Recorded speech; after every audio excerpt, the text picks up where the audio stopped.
Am I the a-hole stories? Am I the a-hole for not splitting my kids' inheritance with my sister's kids? My mom and dad were not wealthy people. Actually, growing up, the family was lower middle class. In 2008, my parents received notice that the US government was claiming their house and land in eminent domain. My parents received a sizable check that they didn't want to take but had to. Can't fight the feds when you're paycheck to paycheck. I, 52 mil, and my wife offered my parents the basement of our home that we could furnish as a separate home.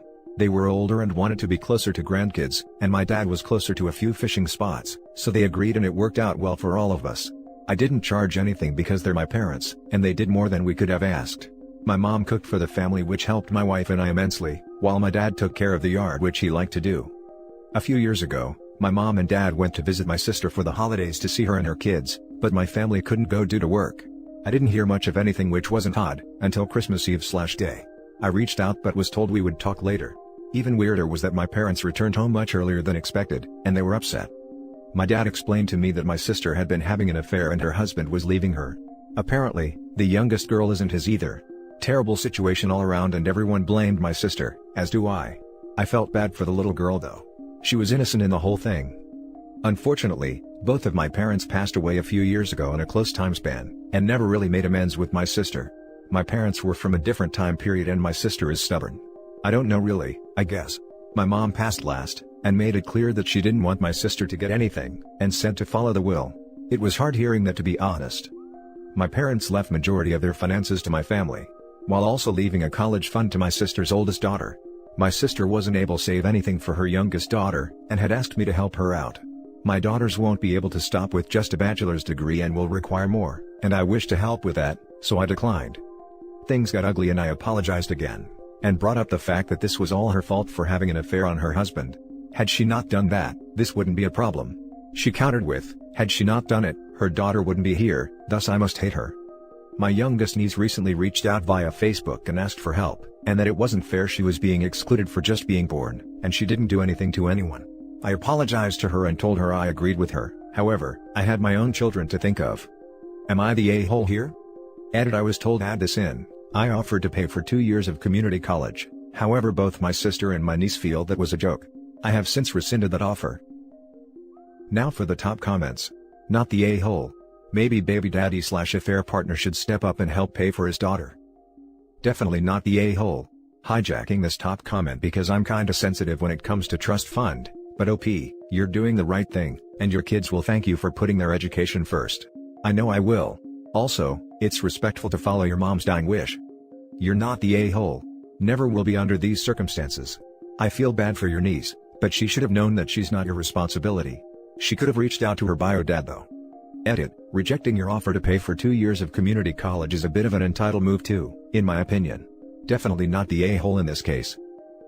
Not the a-hole, but I do feel bad that your younger niece is paying for her mother's bad choices. It's not her fault, but it's not your kid's fault either.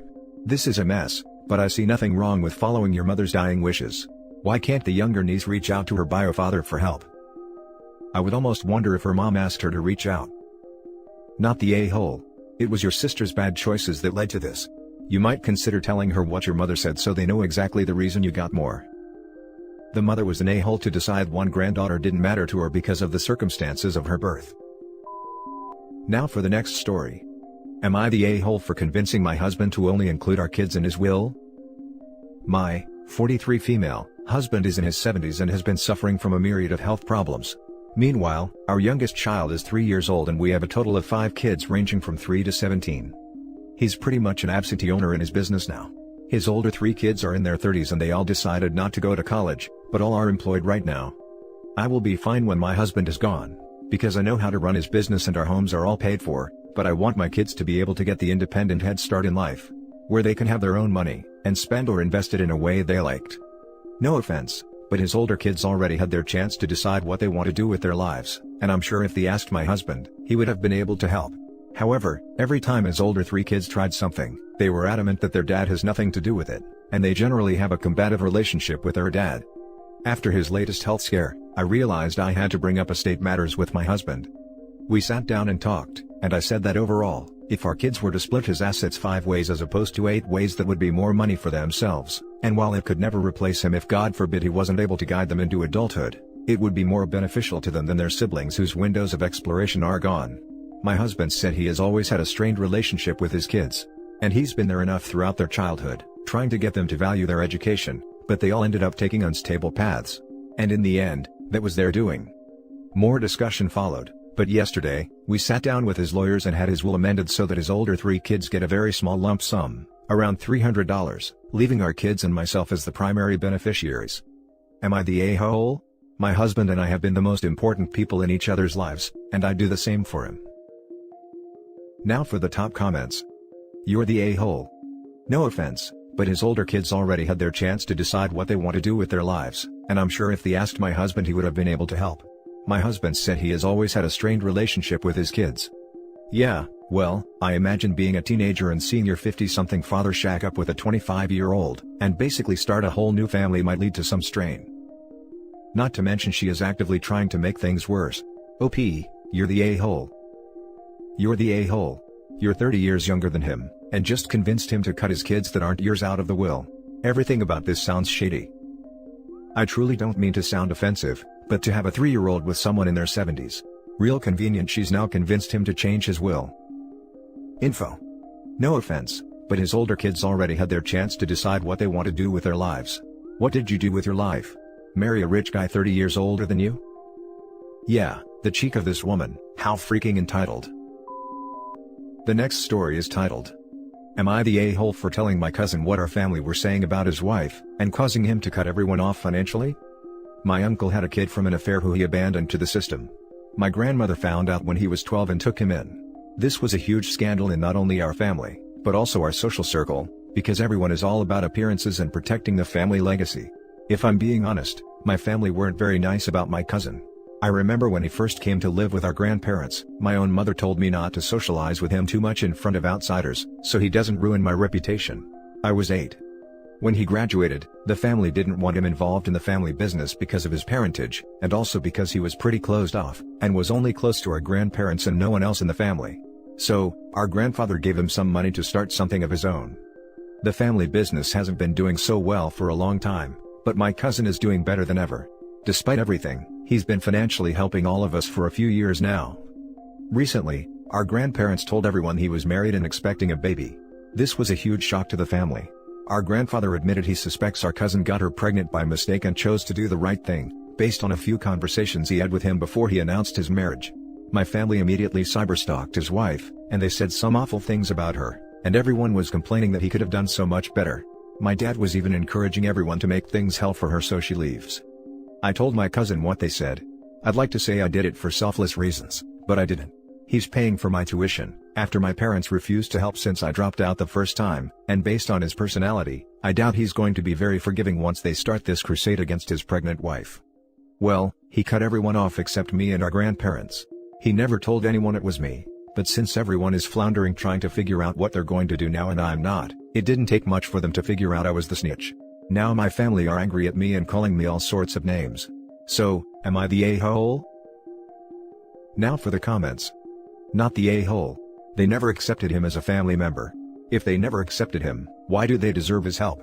They don't. They were mooching off him and only wanted his money, they didn't care about treating him like family. You were right to let him know exactly how they felt about him and his pregnant wife. You seem to actually care and accept him as family, so it's not selfish to let him know. He may be helping you with college, but you care and treat him well. You have accepted him as family, good job. Not the a-hole. The biggest and best indicator that you're not the a-hole is precisely because what you said below. Now my family are angry at me and calling me all sorts of names. Your family is messed up, so what they say is wrong, is most certainly what's right and decent. OP's whole family, except the grandparents, is the reason God created the middle finger. Not the a-hole. Stick with the grandparents who've proven they'll stand by their grandchildren, like they did with your cousin. And your cousin, who has done things out of the kindness of his heart, when these people have been nothing but awful. Get the hell out of your parents' sphere of influence as soon as you can. Now for the last story.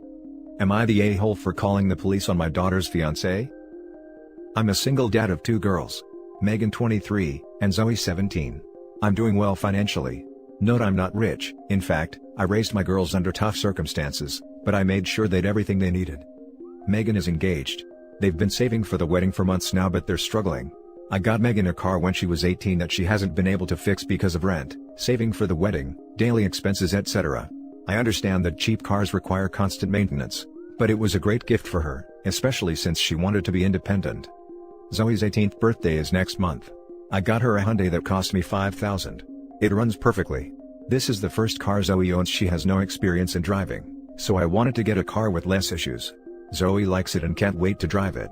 The key will be handed to her on her 18th birthday. It's been in the garage for 2 months now. It sure needs cleaning and will be as good as new.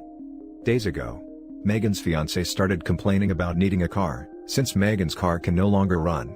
He said that he was tired of using public transportation to go places, like the hospital and school, and said that they're literally broke because public transportation is expensive. He asked if he could borrow the Hyundai we have in the garage. But I told him no. That is a gift and cannot be given to anybody. I offered to lend him $100 but he refused, saying he will never take money from me. 2 days ago, I returned from work. Zoe was looking upset and worried. I asked what was going on, and she told me Megan's fiancé came and took her car, the Hyundai. I asked her when and she said at 10 a.m., so, he was gone for almost 10 hours. She told me he found the keys in my office and got the car out of the garage. She told him not to take, but he took it. I was mad. I called him, he didn't answer. I called Megan and she was out with friends. I told her fiancé took her sister's car and wasn't answering the phone. Told her he should have never touched it, and that I'd call one more time then go to the police. She said I was overreacting and he'll return it later. I got fed up. At 7 p.m. I called the police, and reported the car stolen. He got picked at 9 and was taken to the station. Megan came home yelling at me, telling me that I just caused her fiancé to spend a night in jail, and that they already took permission from Zoe, but Zoe denied it. I argued with her that I already told him no. Doesn't matter if they took permission. I'm the one who's responsible for the cars, it's not Zoe's yet. I talked to the officers and he got released in the morning. Megan didn't stop calling me an a-hole, saying I overreacted, completely ignoring that this is her sister's gift he took. He wants an apology from me, but I refused to have them come to my house after this. I could tell Zoe felt worried and upset, and clearly couldn't deal with Megan's fiancé's behavior. As a parent I had to do something even if this upsets Megan. Now for the top comments. Not the a-hole. He ignored your words, went into your home, went into your office, took the keys, ignored your daughter, and stole the car from your garage. He then took it for the entire day and didn't respond to your calls. You had every right to call the cops. Don't let them try to pretend like you're wrong here. Not the a-hole. Inform your older daughter that taking something once you've been explicitly told no, is theft. He stole a car. Tell her to grow up and stop making excuses for her fiancé stealing your car and refusing to give it back, and that rationalizing that away is insane. Not the a-hole, but keep an eye out. They might start unfairly pressuring Zoe. She's young, and it can be hard to say no to pestering older relatives. Yep. Sounds like OP keeping the car keys with him at all times is the short-term solution, and making sure the youngest has the agency and ability to say no if they try to pressure her later on, would help. Not the a-hole. It is your property until you hand it to your daughter, and then it is still technically partially yours. If you're denied it, he had no right to take the vehicle. It sucks to be an adult sometimes and learn consequences to actions. I think you did the right thing and took justified action. You even told your daughter what you would do if you couldn't get a hold of him. She was trying to call you on your bluff, when you weren't bluffing. Not the a-hole. He stole your car. I'm also wondering if it's even insured yet. What would have happened if he had a wreck? Again, not the a-hole. And that's it for this video guys. If you have thoughts to share, leave a comment below. Don't forget to hit like and subscribe if you like this content. I'll catch you in the next one. Good day everyone.